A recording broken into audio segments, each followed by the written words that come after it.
So it's been a week since Rinascita came out, and let me say that I'm impressed. Yes, there were a few plot holes here and there, and maybe some of it was just due to me not paying attention fully as I just gotten home from work and decided, yes, this is the time we're gonna binge play, okay? I never claimed to be smart, I'm just a nerd. That being said, a lot happened, so I decided to take it act by act to try to make everything just a little more digestible. The story is convoluted in the sense that there's a lot of lies, so something we're told by a character turns out to be a lie 30 minutes later in the story. So my personal prologue before the game prologue is this quest was a 6 to 7 hour quest. So the whole quest arc. So there's a lot to dive into, multiple things I'm probably going to make other videos on or expand on.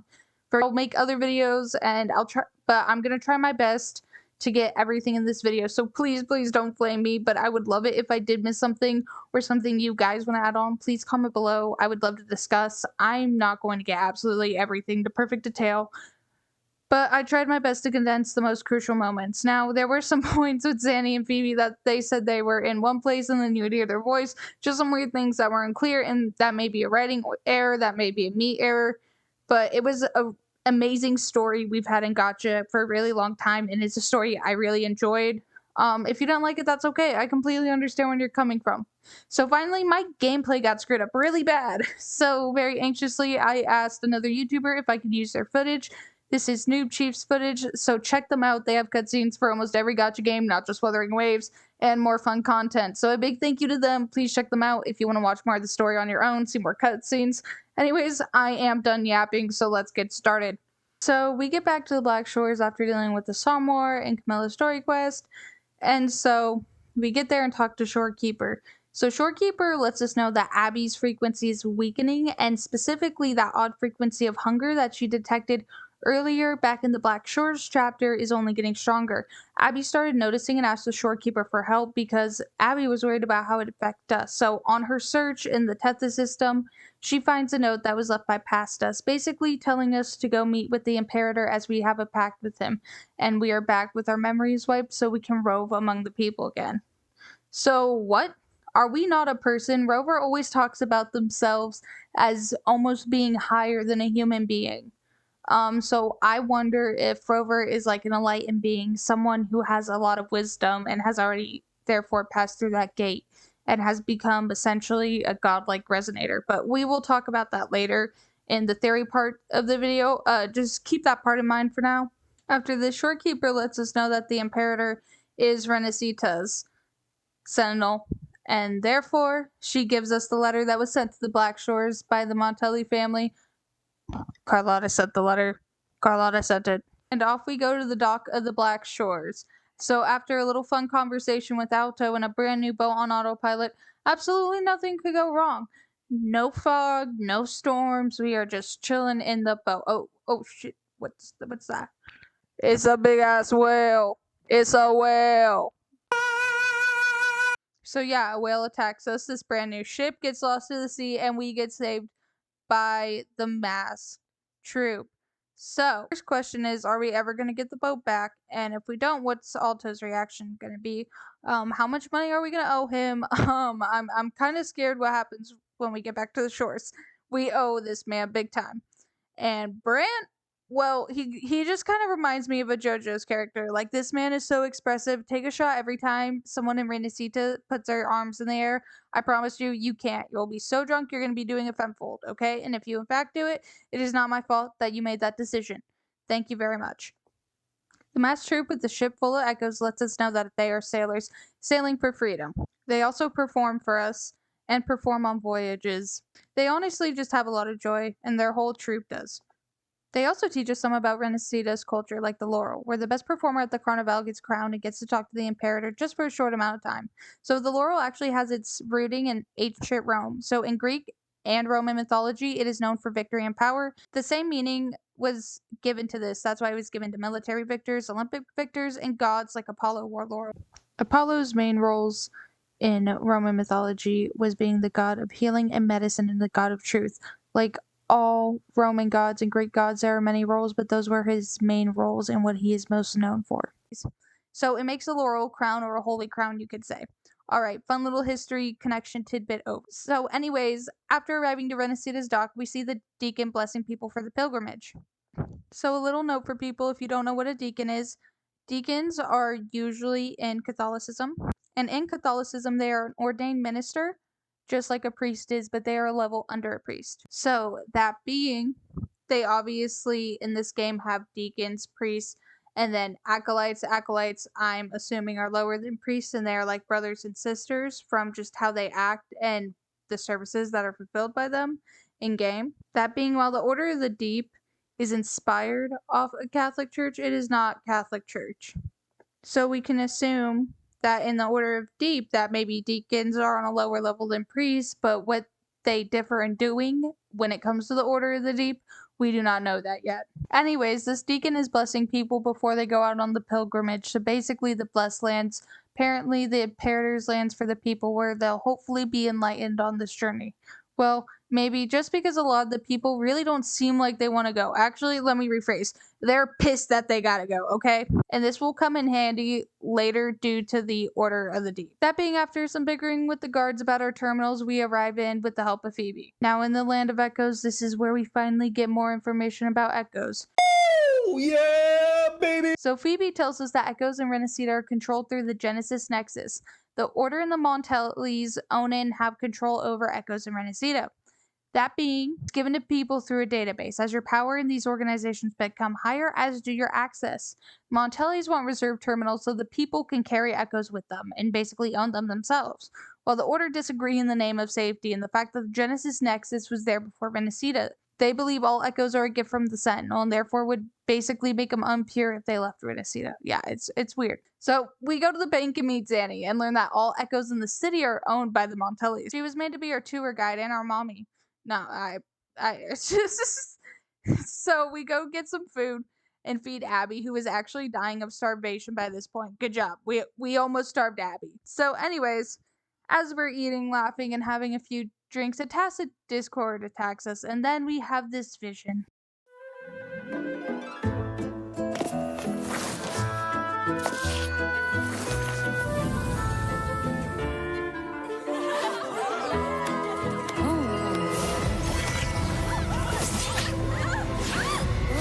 What's out?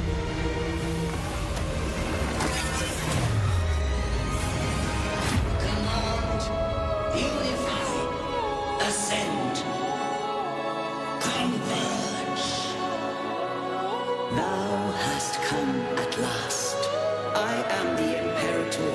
Aid me, O Arbiter, that we may return the lost unto the earthly realm.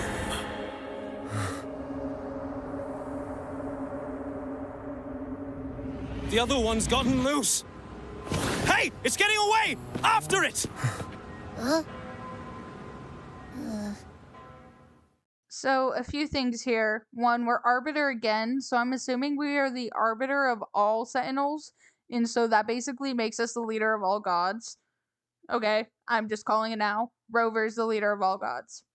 The Imperator talks about bringing the lost back to the mortal realm, which what looks like the Imperator's resonator in chains with a big ass white stake through her chest. And like, you know, I get not wanting to add blood. Like, maybe some censored goop would have been good, you know, like maybe some black goop, some purple goops, just anything but red. But like the fact there's like nothing, it just makes her body seem so cold and dead, There's something weird about it, okay? So we tell Zanny, hell no, this ain't happening. That shit was weird because the test of Discord only came from my ass. So we gonna go investigate. And she was like, fuck yeah, we are. So we go investigate and talk to some people. So one of the people we talk about tell us about the Dark Tide. When the sea fog and waves came to threaten Rinascita due to the Sentinel, as it said, for punishing the people for indulging in pleasures. And this was during Carnevale, by the way. And later, after talking to the cameraman, that's what I'm calling him. Here's a photo of him right here. I seriously can't remember his name. I watched the gameplay. I played it. I rewrote this so many times. So he's just cameraman to me. So through him and his cool little echo, we see Mr. Gilberto from the Phasalia family throwing Phrolova's petals on the Dacit discords. So Phrolova's petal is actually called the Lycoris. So that's good to know, Lycoris. So what is the Phasalia family? So the Phasalia family and the Order are tight. They're besties. Okay? They love each other. They're also enemies of the Montellys. So kind of like Romeo and Juliet, except there's no Romeo and Juliet. They just all hate each other. Well, what even makes the Order so bad? The people of the Order aren't bad, but as we figure out later in the quest, which we'll go into, more gets revealed that the Order is in fact a very lying organization, and with its top people manipulating schemes to make believers of the Order think that the Imperator is punishing them, while the Order, the uppers in the organization, are actually the ones causing it. And not just that, but a lot of layers of this organization is being manipulated and having some help from some Montellis, which again we figure out later in the quest. So again, we'll go into that. I just want to preface that here that yes, I am not talking about the Order in the best way, but the acolytes are amazing. The actual believers of the Imperator, none of those people did anything wrong. Usually every single one of them are devout, they are kind, they are graceful, they are classy. So this part is optional here, but if you want to, I'm going to be reading the Codex of the Deep. It is a little bit lengthy, so if you want to skip it, I will have timestamps in this video sectioned out. But if you want to read along, come get cozy and let's read the Codex of the Deep, the 137th edition. Holy shit, how many times have these guys edited it? You know what? I'm keeping that in there. Stupidity is fun. Many non-initiates misunderstand the Order of the Deep and feel overwhelmed by the Codex such as grace, salvation, mercy, and faith. Indeed, never has a Sentinel Imperator revealed their true form, so why then are we to believe their existence? The Chronicles of Rinascita recorded numerous battles of the Sentinel against the Lament. The ruins and wonders across Rinascita bear witness to the Imperator's divine authority. Their destined path created a better world for mankind, leaving us to shape a new future while they silently watch over us. We are grateful for their blessings, we honor their teachings, we follow their deeds by disseminating wisdom that guides all towards good. Such is the mission of the Order of the Deep. Under Caslin the Knowledgeable, we have compiled this introduction, Eclide upon meaning of the Sentinel in our Order. This is what we inspires followers on the path of virtue. So we begin with an FAQ. Who is the Sentinel Imperator? The Sentinel Imperator embodies pure justice, modesty, and mercy. It is important to note that we acknowledge all other divine beings, for they have spoken of sentinels in distant lands with powers that control day and night, the flow of time, or all knowledge and wisdom. Without exception, all sentinels selflessly guide humanity and shepherd civilization. Such as sentinels are great divinities. However, we believe Sentinel Imperator holds the foremost power to split. That is right, split ocean, granting humanity land which to breathe. By the right of their providence, Imperator is elevated among all sentinels. What is the Order's doctrine? The mortal world is boundless sea in which every soul must swim upon the divine.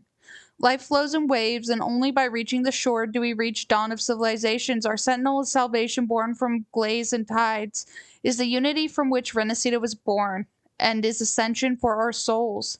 The Order's doctrines are thus salvation, ascension, and unity. Salvation, by the grace of the sentinels, their followers must deliver salvation to others.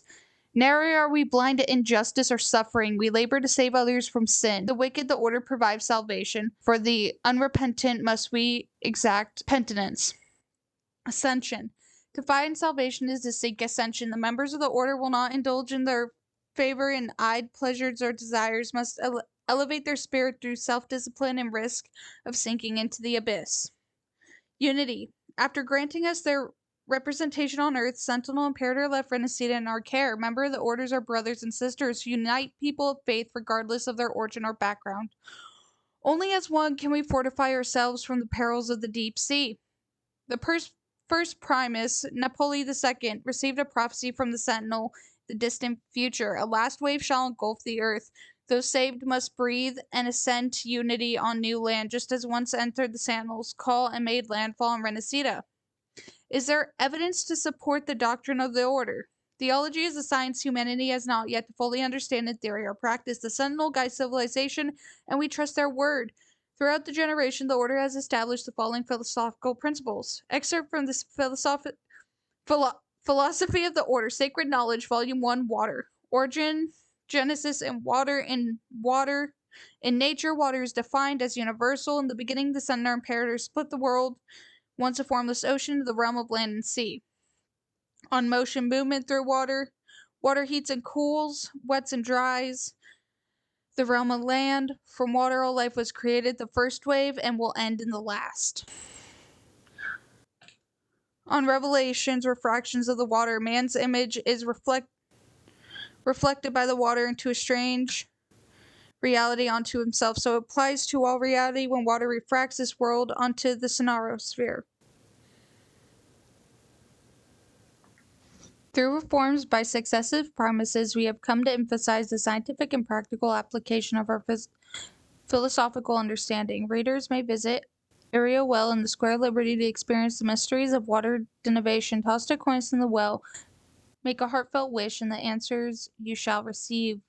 We would be greatly honored if the Codex engenders interest in the Sentinel's teachings, and we are welcome all to the Order's library where supplementary literature is available to borrow. While words are a paltry means to express the Sentinel's grand purpose, we nonetheless hope to have adequately conveyed fractions of the divine essence. Let miracles recorded in the Codex be symbols of infinite communicable power. Through narratives of common understanding, we envision a world of unwavering faith. Even as a lament threatens to return, we reaffirm our place and purpose. We pray that believers and non-believers alike will view the text herein as invitations for communion and reflection. May these words offer insight adrift at the sea. The paths are many, but with virtue in our hearts we may illuminate amidst the waves. So a little wrap up of the Codex if you didn't want to read it or you're confused. Basically, water and waves are absolutely everything to the Ragnazi. They believe that life was created from water and that's how it shall end. Also that the Imperator guides them. We also figure out about more Sentinel's powers. So the Sentinel that can control time, we know obviously is Jouet. We hear about a Sentinel who can control day and night. And then one more I'm already forgetting.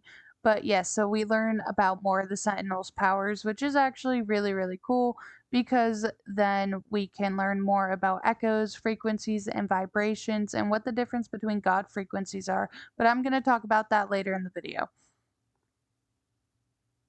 Here, though, after talking to the priest, we get a lot of Codex baloney instead of actually asking our questions because we found Mr. Gilberto going to the church because, you know, them and the Phasalias, they're good buddies, yeah.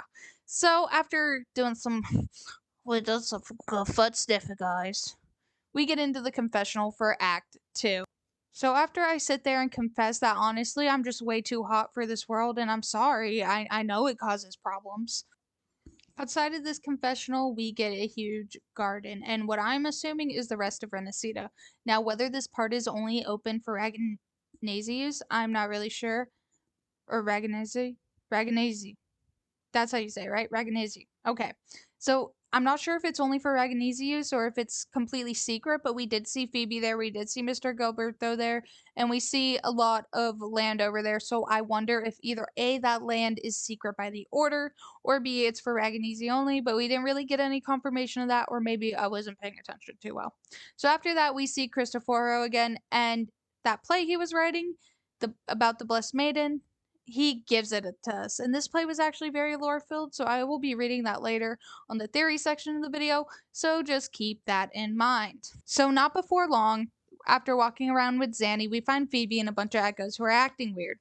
We follow the echoes and see Mr. Gilberto praying to a queen of or some sort of maiden, asking for the abyss to come and wipe the transgressors. Basically, yeah, come praying for the dark sea. Yeah, let's do it, guys. So, after following the tracks to the once destroyed seminary, and with the help of some guiding by Carlotta, we find a group of masked followers who sing praises of Lorelei as they tell us alongside the Sentinel they worship Lorelei, a god created from the Sentinel. But forbid us to see not just that, but she can rid of transgressors and cause the Sea of Fogness for transgressors, or at least that is their beliefs. But we said, nah, fuck that, we gonna go around y'all. And thankfully, Phoebe knew an ancient hymn and opened the gate. So I'm so glad I did an Elden Ring binge before this fight because holy shit, it was dodging city. Like this lady wasn't backing the fuck off. You gotta do the cankle methods, okay? You get close to her cankles and you hit them in those damn cankles, okay? And then when she teleports, you run back to them damn cankles and you roll in between her legs, okay? Cankles. They talk about Lorelei causing the Dark Sea and bringing revenge, but in fact, she had one of Phrolova's petals on her, which sent her into a nightmare. There she couldn't fulfill her duty placed upon her, which was holding back the dark fog and sea from destroying Raguna. much like it did the seminary. So she doesn't cause the sea fog for transgressors, but in fact holds the sea fog back. So if she's manipulated, yeah, you can make a group of people of the order think that she causes the sea for transgressors when it is in fact the opposite. Yeah, manipulation at its finest. So after getting in, we see it's just Franny in a persona art style. So things start to make much more sense. So first thing she tells us is the Imperator has lost contact with the mortal realm, and any mortal speaking to him is impossible. But didn't he speak to us telepathically? Who knows? Maybe not. Maybe that was all fake. So, albeit, Phoebe parts ways with us, and we head to Alberto Bank, where we meet up with Zanny! There, the bank guards get mad at us, but thankfully, Carlotta tells them to stand down there. Carlotta asks us as a favor, as she thinks there is a family traitor. So we make our way through the bank and all the security to find family employees who are professional echo tuners. Ooh! These echo tuners figured out what the source of Phrolova's fat power was. In fact, she could break down frequencies and then build them back up, which allowed them to control echoes. And this is what allows her to control echoes and send these echoes and different gods and just people into nightmares. Like, it's crazy. Her petals literally work on a god made by the Sentinel, meaning her resonance power was enough to send a godlike being into a nightmare. She is really powerful. She can break down the frequencies of godlike figures. From there, Carlotta tells us a little about how the Order has wiped history of Reguna. For example, the Age of Ignorance and the Age of Conflict being right from the history, and the Codex hiding it. Mind you, if you look at the Codex in the game, it is the 137th edition, so it's obviously been edited a fuck ton. So after that, she asks us if we'd like to look into it for her. And of course I will, because she's beautiful. She's so beautiful. But this will lead us to the Order's hidden. So in there, we find stained glass. Well, broken stained glass. And after repairing the windows back together, this cutscene comes on. Together with the inscriptions on the tablet, it should be... In the earliest days of Rinascita, there were two divinities. One rules the sky and the other the seas, eternally at odds with each other. Amidst the turmoil they wrought, Rinascita evolved. In those times of legend, people waged war over their disparate fates. All this was ended by an unprecedented TD outbreak. The Dark Tide, so was it known. It ravaged a great part of Rinascita. After the Dark Tide, Napoli, the first Primus, restored civilization from the ashes. He founded the Order to guide the broken Laguna. Yet, not long after, he went to be with the divinity. On his deathbed, he spoke to the believers. Once whole, the divinity was rent by warring creeds. From their holy wounds sprang the curse of Dark Tide. Though the woes of Rinascita yet endure, the shattered divinity hath chosen their herald. On the grandest of days, the Maiden, crowned with golden laurel, shall commune with the divinity. Thus she becomes the prophesied enlightened one, through whom Rinascita's woes shall end. Then, the divinity shall return to its true form, and Rinascita, under its glory, shall be a paradise, free of suffering.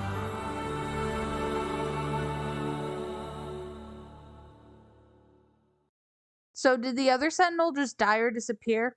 And then 2, if the Parator is encased like he said, or they said, could it be in fact the Order's doing what Phrolova's petal, therefore putting the current Primus into power? Because if they could put Lorelei into sleep using the petals, they could definitely probably encase or trap the Imperator with those petals. Hence why the Imperator has been cut off from humanity. And with the Sentinel under control of the Order, not being able to talk to the people, now the Order has control over the Sentinel's word. After that, we have a cutscene play where Carlotta definitely tries to shoot us, definitely. And we go to an island up north, like she said. There, Roshia and Peru greet us after Abby saves us from a fucking dragon. Abby, I thought you were sick! Why are you fighting a fucking dragon? This ain't Skyrim. Hey, you. You're finally awake. The masked troop are actually people from the pilgrimage, criminals or exiles of the Order. Crimes vary, and sometimes there's even no crime at all, just got caught and dumped in the lie. But that doesn't stop them. They sail, they have fun with their life, perform, and sing with the Order off their back. They truly give a new meaning to their life that once had such a dull outlook. That being, we're introduced to their hideout, which is really fucking neat considering they were basically washed up on an island, should have died, but now have a whole ass deck, a whole ass ship. Like, it's actually really fucking cool.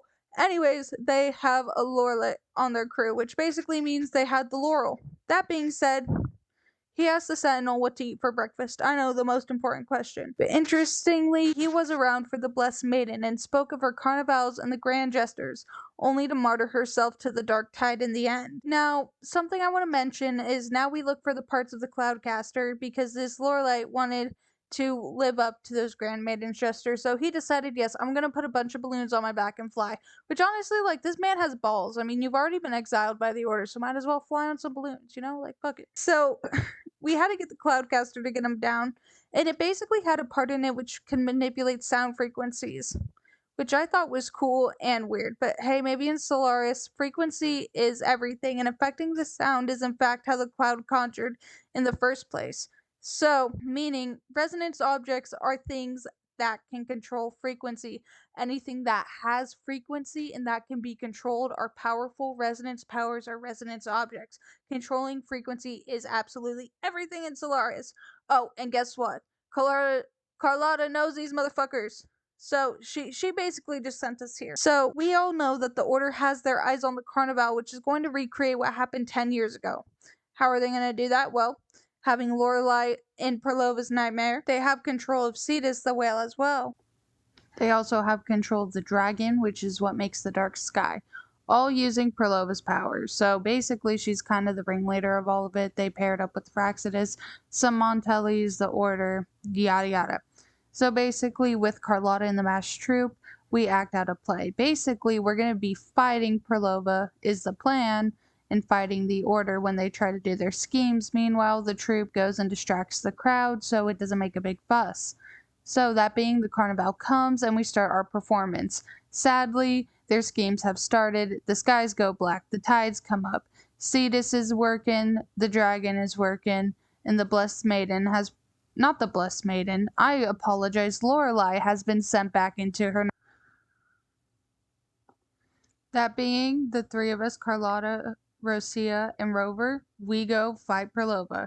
So during this Phrolova fight, there are, I think, 3 or 4 different phases because we fight Echoes first and then we go fight Phrolova and then she has 3 phases.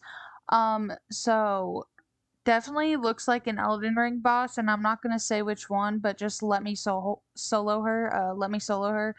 No, I'm kidding, but seriously, towards the end, it's the flowers that does it for me. So something I want to mention before we talk about the 3 prophecies real quick is that if you notice in the fight, Phrolova becomes Hecate. So who is Hecate? So in Greek mythology and Roman mythology, you know, kind of same, different thing. Hecate is the god of witchcraft, magic, and basically the moon. So a part of me wonders, you know, maybe is this the other sentinel, in fact, that is being worshipped, and this is the other sentinel's 3 prophecies, hence why the Imperator's encased. So our 3 prophecies here is the first one: abandon the trifles of sentiment and you shall ascend to the throne. To achieve this, a sacrifice of fresh blood is needed, a purge of the Holy Maiden and all her heretics. Prophecy number 2. To dispel all illusions, no mortal shall ever cause you harm, and assuredly you'll find favor with your people. Finally, the 3rd prophecy. pleasure born from violence shall end in violence. So, the first two prophecies, as Phrolova has said, has already come true. So, this first prophecy makes me think that the Primus, in fact, killed the Holy Maiden. Yeah, I think the Primus killed the Holy Maiden on that day of the Dark Tide, or led her to overclocking, or did something to kill her. Because it says a sacrifice of fresh blood is needed, and then a purge of the Holy Maiden. So I really, really wonder if this is in fact the other Sentinel that has, you know, their people weeded into the Imperator's church, so therefore the Imperator loses his power. You know, it's one of those like weasel your way in schemes. Number 2, to dispel all illusions, nor mortal shall ever cause you harm, and assuredly you'll find favor with your people. That 2 really tells me it's talking to the Primus. You know, dispel all illusions, you'll never get hurt. You know, call on the power of me, not the Imperator. And then the third and final prophecy, pleasure born from violence shall end in violence. So basically, it says that anyone with violent tendencies, or maybe, you know, this war that they're wanting to fight, they're all gonna die. They're not gonna win it. That's what it's really telling me. But Phrolova says, I like to see how you rewrite it. So maybe Rover's gonna be here to make sure that this all doesn't end in chaotic violence. So this entire time while fighting her, the troop is distracting the people with saying this is performance, we're fighting, we're fighting in a performance. But then, you know, the Order's plan works, and the wave-worn phenomena of the dark tide and the sea fog starts coming, and everyone starts freaking out. Well, we defeat Phrolova and destroy her wand. She melts away in a bunch of petals, which I'm guessing means she went back to Hecate or her godly realm or whatever, because there's no way she's not a normal resonator. She's too powerful. She has to be enlightened or somehow connected to that god Hecate. That being. Basically, after the fight, we get the laurel for our performance and probably for protecting the people of Rinascita, and the fact that the Imperator probably wants to talk to us. After getting the laurel, we telepathically talk to the Imperator, where he lets us know. Well, watch the cutscene, obviously. So yeah, we're guiding the lost maiden back to light, and this looks just like the same maiden, Fleur de Lis, the one in the play, the one who used to rule, and the one who got stabbed by a big ass beam of white light. Yeah, so that shit's cool too, you know. So anyways, we have to guide her back to the light, and this is where the act ends, almost. We go to the safe house afterwards with Carlotta to go celebrate with the troop. There we figure out her true name of the Blessed Maiden, which is Cathia, I think? Carthia? Something like that. Yeah. Basically, we figure out her true name from Carlotta after Phoebe did some digging in the Order's database. Walking away from the safe house, we see her dancing in the water. At the end of this quest, we go talk to the Primus, where he tells us, first of all, he didn't want to tell us anything. Next thing he tells us is that in fact he saw the Blessed Maiden resonate with the Thernodian, and therefore she needed to be purged, and her antics. So either way, it is interesting. So he claims she's the Thernodian's resonator. Phrolova says she fell into darkness, and Imperator says guide her back to light. So she's obviously lost her in the darkness, but who is that caused by? Whether that is caused by the current order and the current Primus is up for debate, but just saying, that's how our quest ends for now. Holy shit. So like this part of the video is 40 minutes, and this is like super duper condensed too. So that's terrifying. But anyways, I know the plan for the next quest. That's for damn sure. But this story was huge. It was amazing. It was a lot of lore, and it really set the base for Wuthering Waves, Rinascita, and the storytelling, and really put Kuro out there as the superpower they can be in writing. That being, we're going to go on to the theory section of this video. Now, I have a few questions and a few theories. So 1, where the hell did the other Sentinel go? And 2, this is going to be expanding on my Hecate theory. But, so we know in that final fight, Hecate goes in the little brackets, the little curved brackets. I don't know. I forget what they're, parentheses, that's what they're called. Hecate's in parentheses, and in Greek mythology, she is the god of magic and witchcraft, the moon, or the night. So it's weird that it can correlate to Hecate. So maybe Hecate is the other sentinel or god that was ruling over Rinascita, and the church can push their sentinel by taking away the true history of the imperator and wipe him out of history for good. But what about Phrolova? Either way, she has resonated with some sort of god or demigod, saying how powerful her resonance is. She may be a god like human, like Rover is. Like, she's a godlike resonator. She is an enlightened resonator, someone who has ascended and therefore is not a part of humanity anymore, being able to call upon Hecate's power. I also wonder if the dreamscape has something to do with this question. That being, it is clear that the sentinel is hurt, and the imperator's wounds is why all connection is cut. His wounds is what caused the dark tide in the first place. And the enlightened one, the one who showed up at the Carnevale, is none other than Fleur-de-Lis. So this leaves us with a bunch of whys.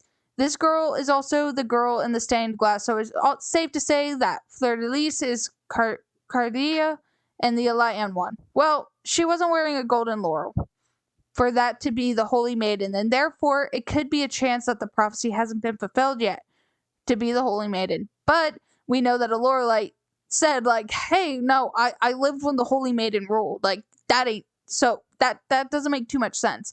So it makes me assume she got it before she went to the heavens, and the dark dreams sound similar, right?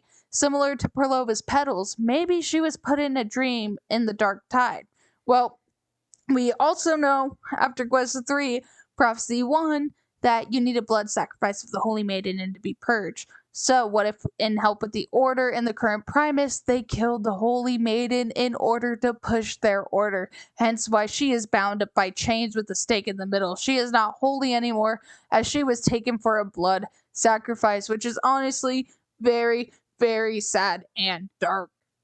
My other theory is if she was trying to resonate to the Sentinel without Rover, because Rover was needed for Jinxie and Jouer to resonate, and May could have caused her to overclock insanely bad, because when Camellia overclocks, she ends up getting all tied in plants, and this girl's all tied in chains. So maybe, just maybe, this could have been Dune trying to resonate with the Sentinel, but without Rover there, without the Arbiter there. Therefore, she overclocked super bad that she got corrupted, resonated with the Thronodian by accident. Or maybe she literally had one of Phrolova's petals that changed her frequencies, instead of resonating with the Sentinel, made her resonate with the Thronodian. Those are my theories for now, but we know the Blessed Maiden ain't that blessed. We know she's not dead, but rather stuck in the high heavens with the Imperator right now by the cutscenes and the imagery we've seen so far.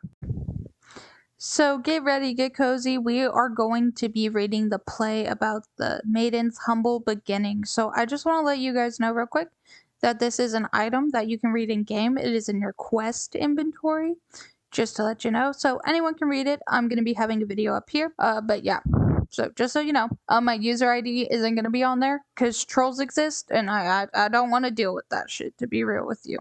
I'm not saying you viewers are trolls. I'm saying I know other trolls exist, and I'm not trying to deal with that. So this is the martyrdom of the blessed Fleur-de-Lis. Drums beat solemnly as Fleur-de-Lis, Brand, and other acolytes enter, each carrying relics. Fleur-de-Lis. Lo, the dark tide hath momentarily receded, granting Rinascita fleeting respite. I doth thank each of you for your unwavering commitment through these trying days. Brand, my lady, you honor us beyond measure. We serve not only thee, but also the Sentinel. When Rinascita hangeth by a thread, how could we place our own Sentinel above our sacred duty? Besides, thou didst stand beside us, taking arms, leading us to face the dark tide. Endured grievous wounds without flattering. Thou art a very embodiment of purity and devotion of an acolyte, and the courage of valor and of a warrior. Inspired by thy fortitude, we are prepared to offer our lives without hesitation. Brand. Yet the glimmer of light emerged in the north was swiftly quenched by the merciless dark tide, which surged back like ravenous beasts devouring our land. Soldier fought valiantly, only to be swept away by the relentless onslaught. Though the tide hath withdrawn for now, that its return is as certain as fate itself, I fear that over time our strength may falter. Fleur-de-Lis. Perchance there remains a glimmer of hope. Not long ago, as I lay unconscious from my wounds, I was trapped in relentless nightmare for 3 days and nights. Lost in darkness without end. But in the depths of the abyss, the faint light disc appeared. They spoke unto me. Their words, boundless mercy, soothed my scarred soul and awakened me. They revealed their wound upon own body, feeleth the dark tide. And only through shared bond of strength could this wound be healed. I have been called to journey eastward to reach the high heavens in the mist and thus break the curse of the dark tide. Praise be to the sentinel imperator, my lady. This oracle is true, and thou hast shared thy strength with the sentinel. Could that be prophesied, and light one hath already be walking among us? Fleur de Lis. I dare not presume such things. When I received the divine calling and assumed my role, the sentinel didst not reveal the truth of the aligned one unto me. Brand. But my lady, thou hast wrought countless miracles, lifting our people from suffering and offering prayers on their behalf. To us thou art, blessed maiden in our eyes. Thou art no less than the Alliant One. Be that as it may, I have my duty to the sentinel, and now that I know the path to their throne, it falls upon me to stop the curse at its very root, for Rinascita cannot bear further sacrifice. Indeed, guards, prepare to escort the lady, Fleur de Lis. Nay, please stay. The dark tide still looms in the north, and the guards are better placed to protect the people than accompanying me. Bran, but Fleur de Lis, this is my path to walk alone, as entrusted to me by the sentinel. This journey may well be my last. If I do not return, it'll be thy duty to tend the order's affair. Acolytes begin to weep softly in the background. Fleur de Lis, grieve not this path for which I have chosen. Should fates be kind, the dark tide will soon vanish. Rinascita will flourish once more. When that day comes, remember me in joyful songs rather than somber laments. I believe the sentinel wouldn't wish the same. Smiles warmly. Brand, as dost wish, my lady. If thou art travel east, priest Fenrico is stationed there, with the detachment of the guard. He may be able to aid thee. Behold, dawn breaketh anew. No matter how long the night, the daylight cometh. Though our path be fraught with tears, we shall walk it with songs and courage. This is Rinascita's greatest treasure, humanity's strongest shield, our unbroken willed, unwavering faith, and unquenchable hope. Exits. Brand, may thy sword be blessed, calm storm, and severed the tides. Exit. To be continued. Author's note. This work is incomplete, a humble draft that needs further refinement. According to historical records, the dark tide ended shortly after the Blessed Maiden set out, yet the Blessed Maiden herself left us forever, returning to the divine embrace. It is said that she held back the dark tide through her martyrdom, using the very last of her strength. These fragments of history inspire endless curiosity. Who truly was the Alliant One? Was the Blessed Maiden indeed the Alliant One, as the prophecy suggested? What happened after her departure? Do the legendary high heavens exist? What could have inflicted such a wound upon the Sentinel that even they could not heal? These mysteries remain unanswered. As all stories are interpretations, this one's merely a version. Should anyone process it further in historical insights, I welcome your critique and guidance, my gratitude in advance. So basically, what we figure out there is that the Blessed Maiden was going to hold the dark tide back, and you find it weird how she was in a nightmare, just like, I don't know, Lorelai. I think it's pretty obvious by this point from Phrolova's prophecies, from that play right there, that in fact the maiden was being controlled.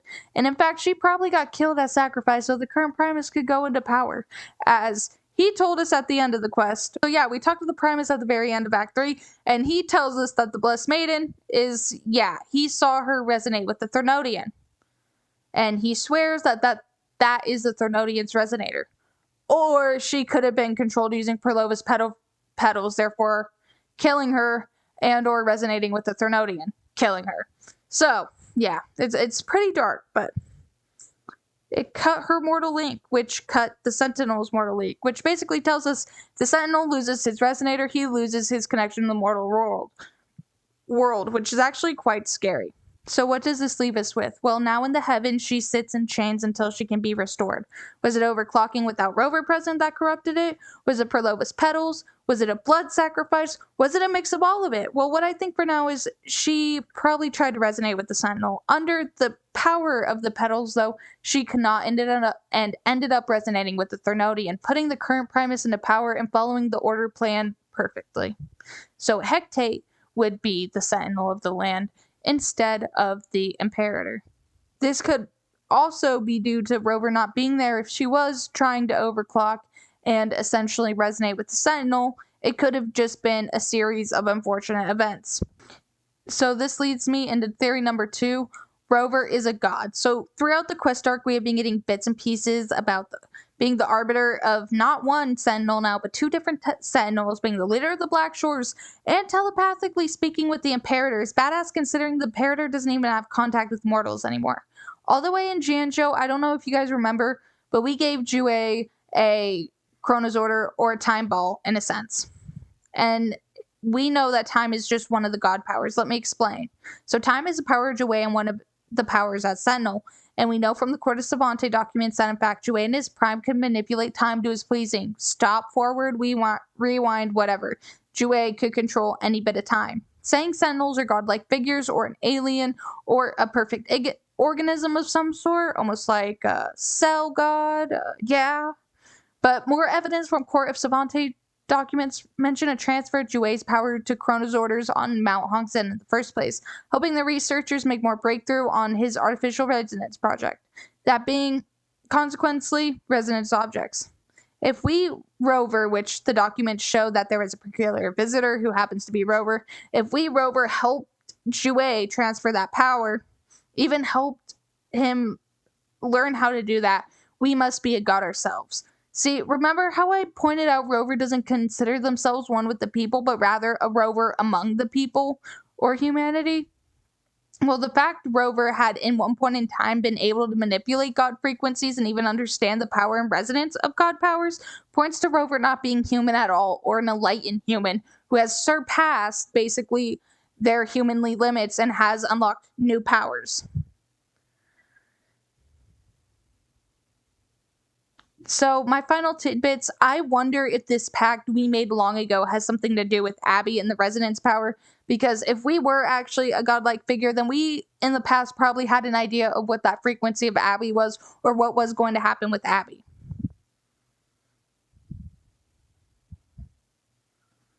So I wonder if the Imperator 2 has a resonance power much like Phrolova, and that is being able to manipulate echo frequencies or create echoes and basically give them or change their physicalities.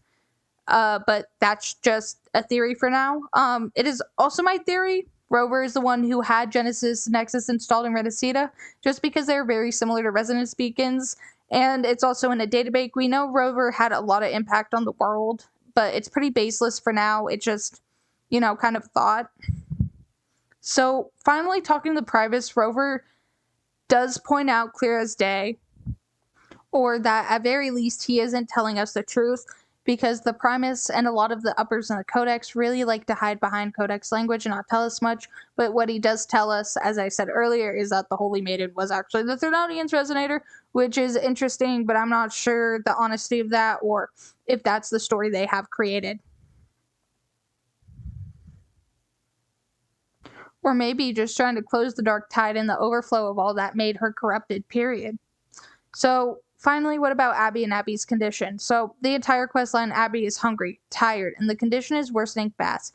As for what's going on with Abby, I have no clue, but it scares me how really Abby is losing frequency fast, and really all godlike figures are losing frequency fast. And, well, wait, what the hell? Hold on, let me explain. I have done a deep dive into the Court of Savante, and it has taught me that Abby is probably a god figure, or a godlike figure. Okay, so the Court of Savante was a scientific organization that was all around Solaris, but they have disappeared. So I wonder if this is going to become a murder mystery, like bum bum bum bum bum bum bum bum bum bum bum bum bum bum. But I'm taking y'all way back, okay? So Court of Savante, Jinzhou, Chapter 1, Act 5, we actually find documentation of them trying to create an echo, like, out of a god frequency, A038. And A038 shares many similarities to Abby. So I'm going to read the text of the male and female researcher, and yeah, you'll see. So, how's subject A038 doing lately? Female researcher. It has yet to assume concrete form or exhibit vocalization behavior. In most cases, it remains motionless. However, we've noticed some behavior discrepancies from our initial expectations, and further observation and research would be necessary. It's merely a replica after all, and it's far from the true form of those god. By the way, things have been mysteriously disappearing lately. Any idea? You noticed it too? I thought I was imagining things, and there's weird noises at the lab at night. I suspect it has something to do with subject A038. Lately, they've had signs of hunger.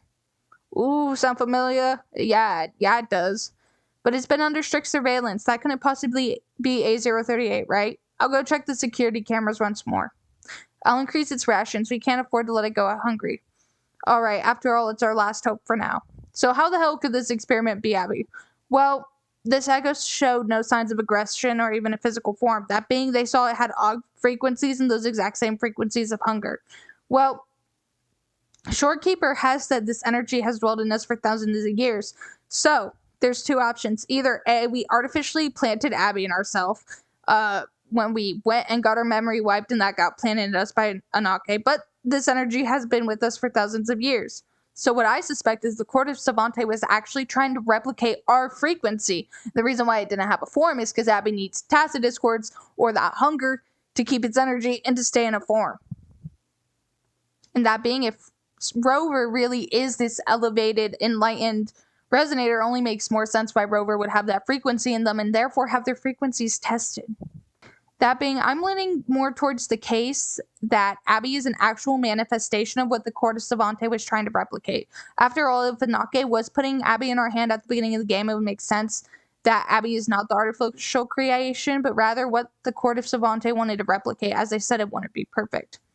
So with that in mind, it seems weird how all Sentinels or God energies in Solaris are losing frequency or energy fast, or getting wounded so bad to the point they can't even heal. So finally, let's get into what we know about echoes. So I'm making a part of this like a stupid little workboard work along and my hypothesis and theory. This probably isn't going to be completely correct here in a few months. And you know what? That's okay. That's okay. We're learning. But yeah, here's that. All right, we made it to the end. Holy shit, this video was so long and I didn't even get like everything. And I know it's not perfect, but you know what? We're here to have fun. We're here to talk lore. We're here to discuss, you know, like it doesn't have to be so serious, man. It don't got to be so serious. But anyways, thank you so much for watching. Please be safe out there. If you're in California, prayers for... All right. The amount of times I've had to redo this is honestly just so sad. Not really, but echoes and frequencies. So with Rinascita, what do we know? What are some things we can talk about? So we're just going to go over the basics real quick. We know basically all humans, all echoes, everything good has good frequency. This is how I'm going to identify it, is with the green. And then things have bad frequencies or manipulated frequencies, which we'll talk about later. We've been talking a whole lot about Phrolova, and guess what? We aren't done. So that's fun. Anyways, so in the Codex, we actually figured out 4 Resonators' powers. So we got time, which is Jouet. We got the power of splitting.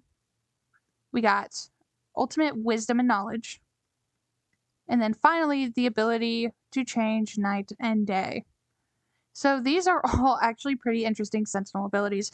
And so I'm calling these godly frequencies. So really, what makes these different from any of the other elements in game? Well, all the elements in game do affect the world. But the only people who can affect these are the Sentinels themselves. So, in a way, how can we measure time or transfer time in a frequency? How can we do the same with splitting, wisdom, night and day? Well, maybe it doesn't have too much to do with frequencies. Hear me out here. Godly frequency is any frequency or power that has control over something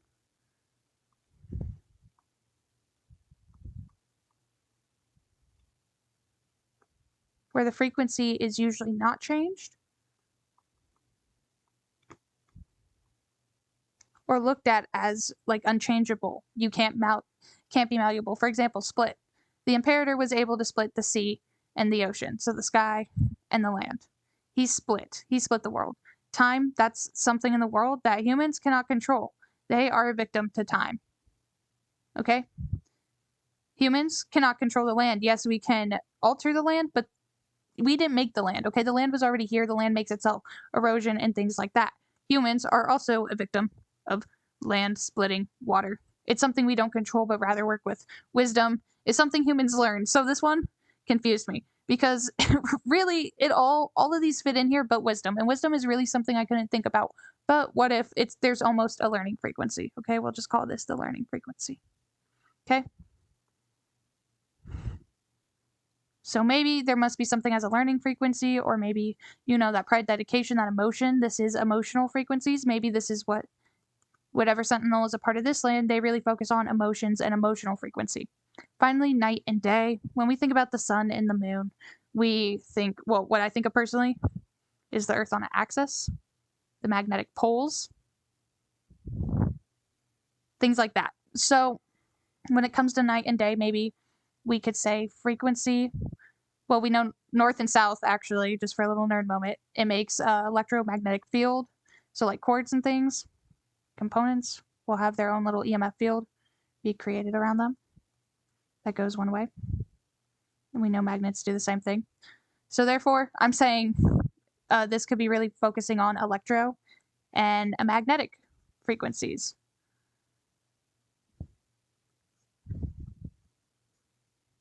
Because these are really the frequencies that we hear a lot about when we're just talking about astronomy, because it has a lot to do with our poles, our axes, our distance, speed of light, things like that.